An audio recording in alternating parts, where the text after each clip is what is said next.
ಭ್ರಷ್ಟಾಚಾರದಲ್ಲಿ ಸಿಕ್ಕಿ ಇನ್ನೇನು ರಾಜೀನಾಮೆ ಕೊಡಕ್ಕೆ ಸಿದ್ಧರಾಗಿರುವಂತ ಹಂತದಲ್ಲಿರುವಂತ ಹಾಲಿ ಮುಖ್ಯಮಂತ್ರಿಗಳಾದಂತ ಸಿದ್ದರಾಮಯ್ಯನವರು ಗೌರವಯುತವಾಗಿ ನಿಮ್ಮ ಸ್ಥಾನಕ್ಕೆ ರಾಜೀನಾಮೆ ನೀಡಿ ತಾವು ನಿರ್ಗಮಿಸಬೇಕು ಅನ್ನುವಂತ ಉದ್ದೇಶದಿಂದ ಬೆಂಗಳೂರಿನಿಂದ ಮೈಸೂರುವರೆಗೆ ಪಾದಯಾತ್ರೆ ಹೊರಟಿದ್ದೇವೆ. ಈ ಪಾದಯಾತ್ರೆಯ ಮಧ್ಯದಲ್ಲೇನೆ ಮಾನ್ಯ ಸಿದ್ದರಾಮಯ್ಯನವರು ರಾಜೀನಾಮೆ ಕೊಟ್ಟು ಮನೆಗೆ ಹೋಗುವುದು ನಿಶ್ಚಿತ. ಭ್ರಷ್ಟಾಚಾರದಲ್ಲಿ ತೊಡಗಿರುವಂತ ಜನಹಿತವನ್ನ ಸಂಪೂರ್ಣ ಮರ್ತಿರುವಂತ ಲೂಟಿ ಹಗಲು ದರೋಡೆನಲ್ಲೇ ನಿರತರಾಗಿರುವಂತ ಸಿದ್ದರಾಮಯ್ಯನವರು ಗೌರವಯುತವಾಗಿ ರಾಜೀನಾಮೆ ಕೊಟ್ಟು ಹೋಗಬೇಕು ಅನ್ನುವಂತ ಒತ್ತಾಯ ಮಾಡೋಕ್ಕೋಸ್ಕರ ಇಲ್ಲಿ ಬೆಂಗಳೂರಿನಿಂದ ಮೈಸೂರುವರೆಗೆ ಈ ಪಾದಯಾತ್ರೆ ಮಾಡ್ತಾ ಇದ್ದೇವೆ. ಈ ಒಂದು ವಿಶೇಷವಾದ ಸಂದರ್ಭದಲ್ಲಿ ನಮ್ಮ ಜೆಡಿಎಸ್ ಸ್ನೇಹಿತರು, ಬಿಜೆಪಿಯ ಮುಖಂಡರುಗಳು, ವಿಶೇಷವಾಗಿ ಕೇಂದ್ರದ ಸಚಿವರಾಗಿ ಇಡೀ ರಾಜ್ಯಕ್ಕೆ ಮಾರ್ಗದರ್ಶನ ಮಾಡ್ತಿರುವಂತ ಮಾನ್ಯ ಕುಮಾರಸ್ವಾಮಿ ಅವರು ಬಂದಿರುವಂತಹದ್ದು ನಮಗೆ ದೊಡ್ಡ ಒಂದು ಶಕ್ತಿಯನ್ನು ತಂದಂತಾಗಿದೆ. ಬಿಜೆಪಿ ಜೆಡಿಎಸ್ ನೇತೃತ್ವದಲ್ಲಿ ಈ ಪಾದಯಾತ್ರೆ ಯಶಸ್ವಿಯಾಗುವುದು ನಿಶ್ಚಿತ.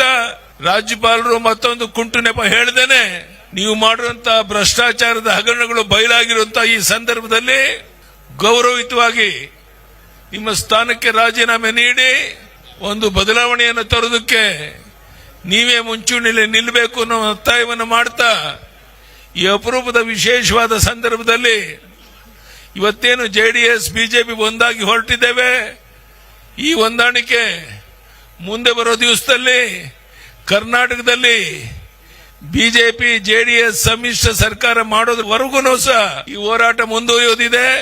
ಅದಕ್ಕೆ ನಿಮ್ಮೆಲ್ಲರ ಸಹಕಾರ ಬೆಂಬಲ ಇರಬೇಕು ಅಂತ ಕೈ ಜೋಡಿಸಿ ಪ್ರಾರ್ಥನೆ ಮಾಡಿ, ಇಷ್ಟು ದೊಡ್ಡ ಸಂಖ್ಯೆಯಲ್ಲಿ ಸೇರುವಂತ ನಮ್ಮ ಕಾರ್ಯಕರ್ತರಿಗೆ, ಮಾಧ್ಯಮದ ಸ್ನೇಹಿತರಿಗೆ, ವೇದಿಕೆ ಮೇಲಿರುವಂತ ಮುಖಂಡರಿಗೆ ವಂದನೆ ಅಭಿನಂದನೆಯನ್ನು ಸಲ್ಲಿಸಿ ನನ್ನ ಮಾತನ್ನು ಮುಗಿಸ್ತೇನೆ. ಧನ್ಯವಾದಗಳು. ಕಾಂಗ್ರೆಸ್ ಪಾರ್ಟಿಯ ಡಿಎನ್ಎದಲ್ಲಿಯೇ ಭ್ರಷ್ಟಾಚಾರ ಹಾಸುಹಕ್ಕಾಗಿ ಬಂದಿದೆ ಅನ್ನುವಂತ ಸಂಗತಿಯನ್ನ ನಾವ್ಯಾವತ್ತೂ ಮರೆಯಬಾರದು. ಸೋನಿಯಾ ಗಾಂಧಿ, ರಾಹುಲ್ ಗಾಂಧಿ ಬೇಲ್ ಮೇಲಿದ್ದಾರೆ ಅನ್ನುವಂತ ಸಂಗತಿಯನ್ನು ನಾವು ಮರಿಬಾರದು ಭ್ರಷ್ಟಾಚಾರದ ಪ್ರಕರಣಗಳಲ್ಲಿ. ಹಾಗಾಗಿ ಬೇಲ್ ಮೇಲಿರುವಂತ ನಾಯಕರು ಇಲ್ಲೇ ಜೈಲಿಗೆ ಹೋಗುವಂತಹ ನಾಯಕರನ್ನ ತಡೆಯುವಂತಹ ಪ್ರಯತ್ನವನ್ನ ಮಾಡ್ತಾ ಇದ್ದಾರೆ. ಆದರೆ ಇವತ್ತು ಜನ ಜಾಗೃತಗೊಂಡಿದ್ದಾರೆ. ಎನ್ಡಿಎ ನೇತೃತ್ವದಲ್ಲಿ ಭಾರತೀಯ ಜನತಾ ಪಾರ್ಟಿ, ಜೆಡಿಎಸ್ ನೇತೃತ್ವದಲ್ಲಿ ಇವತ್ತು ನಾವು ಈ ಸಂಘರ್ಷವನ್ನ, ಈ ಹೋರಾಟವನ್ನ ಲಾಜಿಕಲ್ ಎಂಡಿಗೆ ತೆಗೆದುಕೊಂಡು ಹೋಗ್ತೇವೆ. ಕಾನೂನಿನ ಹೋರಾಟವನ್ನು ಮಾಡ್ತೇವೆ, ರಾಜಕೀಯ ಹೋರಾಟವನ್ನು ಮಾಡ್ತೇವೆ. ಸಿದ್ದರಾಮಯ್ಯನವರೇ, ನೀವು ಮನೆಗೆ ಹೋಗುವಂತ ಕಾಲ ಬಂದಿದೆ. ನಾನು ಕೊನೆಯದಾಗಿ ಒಂದು ಮಾತನ್ನ ಹೇಳ್ತೇನೆ. ನೀವೇನ್ ಹೇಳಿದ್ರಿ? ನನ್ನ ಜೀವನ ತೆರೆದ ಪುಸ್ತಕ, ಶುದ್ಧ ಹಸ್ತದ ರಾಜಕಾರಣ. 2013ರಿಂದ 2018ರವರೆಗೆ ರೀಡು ಮಾಡಿದ್ದಾರೆ. ಕೆಂಪಣ್ಣ ಆಯೋಗದ ವರದಿಯನ್ನ ಯಾಕಿಟ್ಟಿಲ್ಲ ನೀವಿನ್ನು? 650 ಎಕರೆ ನಿಮ್ಮ ಕೈಯಲ್ಲಿ 80 ಲಕ್ಷ ರೂಪಾಯಿ ವಾಚ್ ಇತ್ತಲ್ಲ, ಅದರ ಲೆಕ್ಕ ಏನು? ಇವತ್ತಿನವರೆಗೆ ಅದಕ್ಕೆ ಉತ್ತರ ಕೊಟ್ಟಿಲ್ಲ. ವಾಚ್ ಅನ್ನ ವಾಪಸ್ ಕೊಟ್ಟರು, ಅನೇಕ ದಿವಸಗಳ ಕಾಲ ಧರಿಸಿ. ಅಂದ್ರೆ ಕಳ್ಳತನವನ್ನ ಮಾಡಿ ವಾಪಸ್ ಬಿಟ್ಬಿಟ್ರೆ ಕಳ್ಳನನ್ನ ಬಿಟ್ಟು ಬಿಡ್ತಾರ. ಹಾಗಾಗಿ ಅವತ್ತೂ ಭ್ರಷ್ಟಾಚಾರ, ಇವತ್ತೂ ಭ್ರಷ್ಟಾಚಾರ.